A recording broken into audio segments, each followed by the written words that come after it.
Hi welcome to my YouTube channel टेक्जीन। पिछली video में हम लोगों ने प्योर कंपोनेंट के बारे में पढ़ा था। हमने देखा था कि प्योर कंपोनेंट्स क्या होते हैं, कैसे यूज़ कर सकते हैं, कैसे इनका यूज़ करते हुए हम अपने क्लास बेस्ड कंपोनेंट की परफॉर्मेंस को ऑप्टिमाइज कर सकते हैं, बेटर बना सकते हैं। स्टेट्स के एग्जाम्पल के साथ, प्रॉप्स के एग्जाम्पल्स के साथ, दोनों की एग्जाम्पल्स के साथ हमने प्योर कंपोनेंट के कॉन्सेप्ट को इंप्लीमेंट किया था और हमने देखा था कि हम अपने कंपोनेंट की परफॉर्मेंस को कैसे ऑप्टिमाइज कर सकते हैं। ये सारी चीज़ हम लोगों ने पिछली वीडियो में बहुत अच्छे से प्रैक्टिकल एग्जाम्पल्स के साथ कवर कर ली थी। अगर आप लोगों ने अभी तक पिछली वीडियो नहीं देखी तो काइंडली पिछली वीडियो को जरूर देख लेना। आज की वीडियो का जो हमारा टॉपिक है वो है यूज मेमो हुक, और इसको क्यों यूज करते हैं वो मैंने पिछली वीडियो में भी आपको बता दिया था, लेकिन इस वीडियो में मैं आपको दोबारा बता देता हूँ। क्लास बेस्ड कंपोनेंट की परफॉर्मेंस को ऑप्टिमाइज करने के लिए आपके पास क्या कॉन्सेप्ट होता है, प्योर कंपोनेंट का कॉन्सेप्ट होता है, जो हमने पिछली वीडियो में देख लिया था। लेकिन अगर आपने फंक्शनल बेस्ड कंपोनेंट की परफॉर्मेंस को क्या करना है, ऑप्टिमाइज करना है, अगर आपने देखना है कि भाई आपका कंपोनेंट बिला वजह का री रेंडर नहीं हो, जहां पर उसको नीड हो रेंडर होने की वहीं पर ही वो री रेंडर हो, अदरवाइज वो बिला वजह का री रेंडर नहीं हो। क्योंकि अगर बिला वजह का आपका कंपोनेंट री रेंडर होगा, जहां पर नीड नहीं होगी वहां पर आपका कंपोनेंट री रेंडर होगा, तो उससे आपके कंपोनेंट की परफॉर्मेंस लो हो जाती है, ठीक है, डाउन हो जाती है। तो इस चीज से बचने के लिए क्लास बेस्ड कंपोनेंट में तो प्योर कंपोनेंट का कॉन्सेप्ट है, लेकिन फंक्शनल बेस्ड कंपोनेंट में आपके पास एक हुक होता है जिसका नाम है यूज मेमो हुक। तो आज हम देखेंगे यूज मेमो हुक के बारे में, ठीक है। तो इसको मैं यहाँ से कर देता हूँ क्लोज, और हम आ जाएंगे यहाँ पर एसआरसी फोल्डर में, और यहाँ पर आकर मैं क्या करूंगा, यूज मेमो हुक के नाम से क्या करूंगा, एक फाइल बना लूंगा, ठीक है। तो use memo hook dot JSX यहाँ पे लिखूंगा, और उसके बाद मैं यहाँ पे लिखूंगा RSC। इससे क्या होगा, मेरा रिएक्ट स्टेटलेस कंपोनेंट बना दिया जाएगा, ठीक है। तो आपको मैंने पहले भी बताया था और मैं अभी भी बता देता हूँ, RSC का यूज करते हुए अगर आप फंक्शनल बेस्ड कंपोनेंट बनाते हो तो कोई इशू वाली बात नहीं है। वो सिर्फ क्या होता है, यहाँ पे मॉडर्न जावास्क्रिप्ट का यूज करते हुए आपका फंक्शनल बेस्ड कंपोनेंट बनाता है, यानी कि एरो फंक्शन का कॉन्सेप्ट यूज करता है। और अगर आप RFCE का यूज करते हो तो फिर क्या होता है, तो फिर आपका फंक्शनल बेस्ड कंपोनेंट फंक्शन का कीवर्ड, जिस तरह से ये ऐप कंपोनेंट बना हुआ है इस तरह से बनता है, ठीक है। तो अगर आप चाहो तो आप इस तरह से भी काम कर सकते हो, आप RFCE का यूज करते हुए भी फंक्शनल बेस्ड कंपोनेंट बना सकते हो, और अगर आप चाहो तो आप मॉडर्न जावास्क्रिप्ट का यूज कर सकते हो। अब जो ज्यादातर बनाया जाता है वो इस तरीके से बनाया जाता है, ठीक है, लेकिन वो तरीका भी गलत नहीं है, आप उससे भी बना सकते हो, ठीक है। तो खैर आपको ये चीजें पता होनी चाहिए। उसके बाद मैं इस डिफ को यहाँ से हटा दूंगा और मैं यहाँ पे यूज करूंगा रिएक्ट फ्रैगमेंट का कॉन्सेप्ट, और उसके बाद अब मैं यहाँ पे क्या करूंगा, एक H2 का टैग लगाऊंगा, और इस H2 के टैग के अंदर मैं यहाँ पे लिख दूंगा यूज मेमो हुक, और हुक के बाद मैं यहाँ पे लिख लूंगा इन React.js, ठीक है। इस तरीके से यहाँ पे लिख लेते हैं, और यहाँ पे मैं ऑलरेडी एक्सपोर्ट करा चुका हूँ, इसका मतलब है मैं इसको किसी भी कंपोनेंट में इजीली इंपोर्ट करवा सकता हूँ। तो मैं यहाँ पे app.js में आऊंगा, इस H1 टैग के बाद मैं इस कंपोनेंट को क्या करूंगा, कॉल करवा लूंगा, ठीक है। तो जैसे ही एंटर प्रेस करूंगा, ठीक है, और यहाँ पे इसको यहाँ पे मैं क्लोज करूंगा, तो ये यहाँ पर इंपोर्ट हो गया है, ठीक है। थोड़ा सा टाइम लिया इसने, लेकिन ये इंपोर्ट यहाँ पे हो चुका है। कंट्रोल ऐसे सेव करूंगा, यहाँ पर आऊंगा और npm स्टार्ट की कमांड से अपने प्रोजेक्ट को 3000 पोर्ट पे रन कर दूंगा। तो देखो यहाँ पर मेरे पास आ चुका है this is my app.js file, और यहाँ पर मेरे पास आ चुका है use memo hook and React.js, जो मेरे यूज मेमो हुक वाले कंपोनेंट्स आ रहे हैं, ठीक है। उसके बाद एक काम ये करते हैं कि कंट्रोल शिफ्ट आई प्रेस कर देता हूँ मैं यहाँ पे, ठीक है। और उसके बाद हम यहाँ पर आ जाते हैं। अगर आप लोगों ने अभी तक इस प्लेलिस्ट को एक्सेस नहीं करा है तो भाई जल्दी से इस प्लेलिस्ट को एक्सेस कर लो और ज़्यादा से ज़्यादा शेयर करो। यहाँ पर आपको रिएक्ट बिल्कुल बिगिनर से एडवांस लेवल तक सिखाई जाएगी, ठीक है। तो इस प्लेलिस्ट को ज़रूर एक्सेस कर लो, ज़्यादा से ज़्यादा शेयर करो, इवन लिंक्डइन पे लाजमी इसको शेयर किया करो, ठीक है। तो अब खैर हम आ जाते हैं यहाँ पर, और अब एक काम ये करते हैं कि हम आ जाते हैं अपने इस कंपोनेंट के अंदर, ठीक है। अब मैं काम ये करूँगा कि मैं सबसे पहले तो 2 स्टेट बना लेता हूँ, ठीक है। तो उसके लिए मैं क्या करूँगा, कॉन्स्ट का कीवर्ड लिखूंगा, यहाँ पे एरे डिस्ट्रक्चरिंग का कॉन्सेप्ट यूज़ करूँगा, एक स्टेट बनाऊंगा काउंट के नाम से, और इसके अंदर मैं यहाँ पे क्या लिख दूंगा, सेट काउंट के नाम से एक फंक्शन बना लूंगा, और उसके बाद इक्वल टू, और यहाँ पे मैं क्या करूँगा, यूज स्टेट का हुक यूज़ करूँगा, ठीक है। तो जैसे ही एंटर प्रेस करूँगा तो देखो मेरा यूज स्टेट हुक यहाँ पे इंपोर्ट हो चुका है, ठीक है। उसके बाद मैं क्या करूँगा, काउंट की इनिशियल वैल्यू मैं काउंट की दे दूंगा यहाँ पे 0। कंट्रोल डी से कॉपी लाइन डाउन करूंगा, एक और यहाँ पे क्या बनाऊंगा, स्टेट बनाऊंगा, और उसका नाम मैं रख दूंगा डेटा, ठीक है। आप किसी भी नाम से बना सकते हो, मैंने यहाँ पे डेटा के नाम से बना लिया, और इस फंक्शन का नाम हम रख देंगे यहाँ पे सेट डेटा, और इसकी इनिशियल वैल्यू मैं यहाँ पे दे देता हूँ 2 दे देता हूँ, ठीक है। उसके बाद अब इन वैल्यूज को यहाँ पे हम लिख भी लेते हैं, ठीक है। तो यहाँ पे मैं क्या करूँगा, एक H3 का टैग लगाऊंगा, और इसके अंदर मैं यहाँ पे लिख लूंगा काउंट, और काउंट के बाद यहाँ पे हम कर्ली ब्रेसेस के अंदर यहाँ पे हम बोलेंगे कि काउंट स्टेट के अंदर जो भी वैल्यू है वो यहाँ पे शो करा दो। ऐसे ही हम यहाँ पे क्या करेंगे, डेटा लिखेंगे, ठीक है। मैं यहाँ पे लिखूंगा डेटा, और यहाँ पे मैं बोलूँगा कि भाई डेटा स्टेट के अंदर जो भी वैल्यू है वो यहाँ पे शो करा दो। अब उसके बाद मुझे 2 बटन्स भी चाहिए, उनके क्लिक पर ही मैं क्या करूँगा, इन स्टेट्स को अपडेट करूँगा। तो यहाँ पर आकर मैं एक बटन बना लूँगा, ठीक है। इस बटन का हम नाम यहाँ पे रख लेते हैं काउंटर, या एक काम ये करते हैं कि अपडेट काउंट के नाम से बना लेते हैं, ठीक है। किसी भी नाम से बना सकते हो, अपडेट काउंट के नाम से मैंने एक बटन बना लिया। और यहाँ पर अगर मैं क्या बोलूँगा कि भाई ऑन क्लिक का इवन लिसनर है, जो क्या करेगा, एक एरो फंक्शन यहाँ पे कॉल होगा, और उस एरो फंक्शन के कॉल होने पर क्या होगा कि सेट काउंट का फंक्शन यहाँ पे कॉल होगा, और वो काउंट की वैल्यू को सेट क्या कर देगा, हम यहाँ पे बोल देंगे कि भाई काउंट की जो करंट वैल्यू होगी उसमें क्या कर देना, हर बार +1 कर देना, ठीक है। सेम इसी बटन को मैं यहाँ पे कर लूँगा कंट्रोल C, और इस H3 टैग के बाद कंट्रोल V से पेस्ट कर लूँगा। यहाँ पे बोलूँगा सेट काउंट की जगह कौन सा फंक्शन कॉल करवाना है, सेट डेटा का फंक्शन। और डेटा की वैल्यू में हमने काम क्या करना है, मैं डेटा की वैल्यू में ये बोलूँगा कि भाई डेटा की वैल्यू को, जो भी करंट वैल्यू होगी डेटा की, उसको आपने मल्टीप्लाई करवाना है किससे, 10 से, ठीक है। हर बार ये 10 से मल्टीप्लाई कराएगा और डेटा में स्टोर करवा देगा, फिर 10 से मल्टीप्लाई कराएगा, फिर डेटा में स्टोर करवा देगा। और यहाँ पे अपडेट डेटा नाम रख देंगे इसका, ठीक है। अब मैं क्या करूँगा, कंट्रोल S से सेव करूँगा और चलकर देखते हैं कि क्या मेरी स्टेट्स परफेक्टली काम कर रही हैं या नहीं। मैं इस पेज को एक बार यहाँ पे रिफ्रेश कर देता हूँ।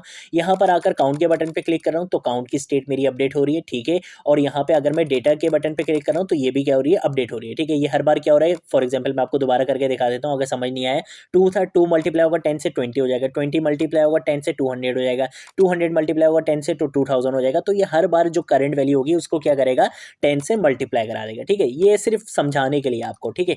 अब मैं क्या करने वाला हूँ, देखो फॉर एग्जाम्पल मैं यहाँ पर आता हूँ और मैं यहाँ पर आकर एक फंक्शन बनाता हूँ। पहले हम प्रॉब्लम समझेंगे कि प्रॉब्लम है क्या, ठीक है। मैं यहाँ पर आकर एक फंक्शन बनाता हूँ। फंक्शन किस नाम से बनाता हूँ, मल्टी के नाम से बना लेते हैं, ठीक है। बहुत अजीब सा नाम है लेकिन चलो मल्टी के नाम से हम यहाँ पर एक फंक्शन बना लेते हैं, ठीक है। और इस फंक्शन के अंदर अब मैं काम क्या करना चाहता हूँ, मैं काम ये करना चाहता हूँ कि मैं यहाँ पर लिखूंगा रिटर्न, कि ये क्या करेगा, रिटर्न करवाएगा किसको, कोई भी एक स्टेट ले सकता है। मैं यहाँ पे ले लेता हूँ काउंट की वैल्यू को, ये क्या करेगा, हर बार मल्टीप्लाई करवाएगा 2 से, ठीक है। ये हर बार काउंट की वैल्यू को क्या करवाएगा, मल्टीप्लाई करवाएगा 2 से। और अब मैं काम ये करता हूँ कि इस H3 टैग के बाद यहाँ पे ही आकर एक और एक H3 का टैग लगाता हूँ, ठीक है। और यहाँ पर मैं क्या करूँगा, इस फंक्शन को यहाँ पे कॉल करवा लूँगा, ठीक है। तो फंक्शन का क्या नाम है, मल्टी नाम है, तो मैं यहाँ पे इस मल्टी वाले फंक्शन को यहाँ पे कॉल करवा लूँगा। तो जो भी करंट वैल्यू होगी काउंट की, उसको क्या करेगा, हर बार 2 से मल्टीप्लाई कराएगा, ठीक है। कंट्रोल S से सेव करता हूँ, यहाँ पर आता हूँ तो देखो ये यहाँ पर आ चुका है। और यहाँ पर देखो जैसे ही मैं अपडेट काउंट पे के बटन पे क्लिक करूंगा तो देखो 1 हुई, 1 जब 2 से मल्टीप्लाई होगा तो क्या आएगा, 2 आएगा। तो देखो यहाँ पे 2 आ गया।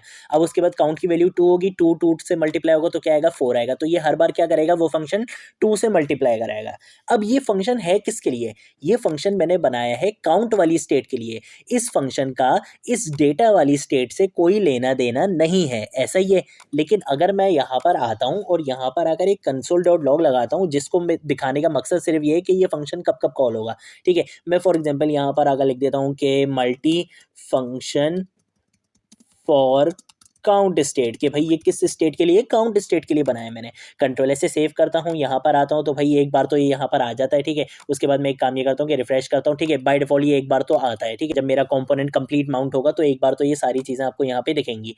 अब ये फंक्शन दोबारा कब कॉल होना चाहिए, जब भी मेरी काउंट की स्टेट क्या होगी, अपडेट होगी। तो ये भी क्या करेगा, दोबारा से यहाँ पे इस वैल्यू को अपडेट करेगा, ठीक है। तो जैसे ही मैंने अपडेट काउंट के बटन पे क्लिक करा तो देखो यहाँ पर ये मेरी वैल्यू भी अपडेट हुई काउंट की, और यहाँ पर इसने भी अपनी फंक्शन ने भी अपनी वैल्यू को अपडेट करके रिटर्न करवा दिया, ठीक है। तो ये चीज़ तो हमें पता है। मैं दोबारा बटन पे क्लिक करूंगा तो देखो यहाँ पे दिखा भी रहा है, ये 2 बार शो हो रहा है, ठीक है। दोबारा मैं क्लिक करूंगा तो देखो ये 3 बार आ गया, चौथी बार क्लिक करूंगा तो देखो ये 4 टाइम्स आ गया, ठीक है। तो ये चीज़ तो सही है, लेकिन इस डेटा वाली स्टेट का इस फंक्शन से कोई लेना देना नहीं है। लेकिन जब मैं इस डेटा वाले बटन पे क्लिक करूंगा तो तब भी देखना मेरा ये फंक्शन कॉल हो जाएगा, जो कि गलत चीज़ है। मैं देखो अपने इस डेटा वाले बटन पे क्लिक करा तो देखो यहाँ पे लिखा हुआ है 5, दोबारा डेटा वाले बटन पे क्लिक करूंगा तो देखो यहाँ पे लिखा हुआ है 6। इस फंक्शन को अब कॉल नहीं होना चाहिए, क्योंकि इसका डेटा वाली स्टेट से कोई लेना देना नहीं है। जबकि आप यहाँ पे देखो ये वैल्यू को अपडेट नहीं कर रहा, लेकिन ये बिला वजह का कॉल हो रहा है, ठीक है। देखो वैल्यू 8 की 8 ही है, लेकिन ये क्या हो रहा है, यहाँ पे कॉल ये बिला वजह का हो रहा है। तो इस चीज़ के लिए अब देखो यहाँ पर तो मेरे फंक्शन में सिर्फ 1 या 2 स्टेटमेंट है,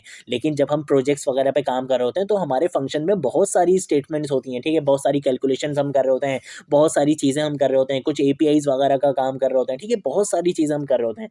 तो उस केस में ये जो फंक्शन बिला वजह का कॉल हो रहा है ना, जिसका इस स्टेट के अपडेट होने से कोई लेना देना नहीं है, लेकिन ये बिला वजह ये फंक्शन अपने आप को क्या कर रहा है, कॉल कर रहा है, तो इस वजह से क्या होगा कि मेरे फंक्शनल कंपोनेंट की परफॉर्मेंस लो हो जाएगी। तो इसी चीज को सॉल्व करने के लिए, इसी इशू को सॉल्व करने के लिए आप क्या यूज करते हो, यूज मेमो हुक का कॉन्सेप्ट यूज करते हो। ठीक है, तो मैं यहाँ पर आकर कॉमा लगाऊंगा और कॉमा लगाने के बाद मैं बोलूंगा कि भाई यूज मेमो हुक को यहाँ पे क्या करो, इंपोर्ट करा लो। उसके बाद आपने क्या काम करना है, आप यहाँ पर आकर एक वेरिएबल बनाओ। जैसे फॉर एग्जांपल मैं कॉन्स्ट का कीवर्ड लिखूंगा और मैं यहाँ पे एक काम ये करता हूँ कि मल्टीप्लाई के नाम से क्या करूंगा, एक वेरिएबल बना लूंगा। ठीक है, आप किसी भी नाम से बना सकते हो। मैंने मल्टीप्लाई के नाम से एक वेरिएबल बनाया, उसके बाद मैं यूज मेमो हुक का यूज करूंगा। अब ये जो यूज मेमो हुक होता है, ये क्या करता है, एक कॉल बैक फंक्शन लेता है। कॉल बैक फंक्शन का मतलब ये होता है कि फंक्शन अपने अंदर एक फंक्शन लेता है एज अ पैरामीटर। ठीक है, तो मैं क्या करूंगा, मैं इसी फंक्शन को यहाँ पे कंट्रोल एक्स करूंगा और यहाँ पे लाके इसको कंट्रोल वी से पेस्ट कर दूंगा। ठीक है, तो अब इससे क्या हुआ, ये यहाँ पे मैंने इसको कॉल बैक फंक्शन दे दिया अपने यूज मेमो हुक को। ठीक है, अब क्या कर सकता हूं मैं इस वाले वेरिएबल को, ठीक है ये वेरिएबल है, ये फंक्शन नहीं है, तो मैं कंट्रोल सी करूंगा और यहां पर आकर इस मल्टी की जगह कंट्रोल वी से इसको पेस्ट कर दूंगा। ठीक है, इस पैरेंथेसिस को हटा दूंगा क्योंकि ये मल्टीप्लाई ये मेरा वेरिएबल है, कोई फंक्शन नहीं है। ठीक है, अब मैं क्या करूंगा, मैं यहां पर आऊंगा और यहां पर आकर मैं कंडीशन बताऊंगा। ठीक है, कंडीशन कैसे बताते हैं हुक्स में, ये यहां पर आप क्या करोगे, ये स्क्वायर ब्रैकेट लगाओगे और यहां पर आकर उस स्टेट का नाम बता दोगे कि जिस स्टेट के अपडेट होने पे आप इस फंक्शन को कॉल करवाना चाहते हो। तो मैंने बोला कि भाई ये फंक्शन सिर्फ तभी चले जब क्या हो, काउंट की स्टेट अपडेट हो, अदरवाइज ये फंक्शन नहीं चले। तो अब यहां पर आपकी प्रॉब्लम क्या हो चुकी है, सॉल्व हो चुकी है। कंट्रोल ऐसे सेव करूंगा, यहां पर आऊंगा, एक बार पेज को रिफ्रेश करूंगा। ठीक है, अभी यहाँ पर मेरे काउंट की वैल्यू अपडेट होगी तो ये फंक्शन यहाँ पे कॉल हो रहा है। ठीक है, काउंट की वैल्यू अपडेट हुई, फंक्शन दोबारा कॉल हुआ, काउंट की वैल्यू अपडेट हुई, फंक्शन दोबारा से देखो यहाँ पे कॉल हुआ। कितने टाइम्स फंक्शन कॉल हो चुका है, 3 बार फंक्शन यहाँ पे कॉल हो चुका है। अब अगर मैं डेटा वाले बटन पे क्लिक करता हूँ तो देखो ये 3 बार था और ये अभी भी 3 बार ही रहा है, ये अब दोबारा से कॉल नहीं हो रहा। क्यों, क्योंकि इसका इस अपडेट से कोई लेना देना नहीं है। ठीक है, इस फंक्शन का इस स्टेट के अपडेट होने से कोई लेना देना नहीं है जब ये अब कॉल नहीं हो रहा। ठीक है, तो इससे हमने क्या कर लिया, अपने कंपोनेंट की परफॉर्मेंस को ऑप्टिमाइज कर लिए, बेटर कर लिए। ठीक है, तो इस वजह से आप क्या करते हो, यूज मेमो हुक का यूज करते हो। कैसे यूज कर सकते हो वो भी मैंने आपको बता दिया। ठीक है, यूज मेमो हुक अपने अंदर एक कॉल बैक फंक्शन लेता है, वो भी मैंने आपको बता दिया। और किस तरह से आप यूज कर सकते हो वो चीज भी हमने देख ली, क्यों जरूरत पड़ी हमने वो चीज भी इस वीडियो में कवर कर ली है। ठीक है, तो अगर कोई चीज़ नहीं समझ आए नीचे कमेंट सेक्शन में पूछ लेना, सोशल मीडिया अकाउंट्स पे पूछ लेना, मैं ज़रूर आप लोगों को रिस्पॉन्ड करूंगा। इसके साथ साथ वीडियो अच्छी लगे तो एक कमेंट ज़रूर कर देना। आज की वीडियो के लिए इतना ही, अब हम मिलेंगे नेक्स्ट वीडियो में नेक्स्ट टॉपिक के साथ, तब तक के लिए बाय बाय।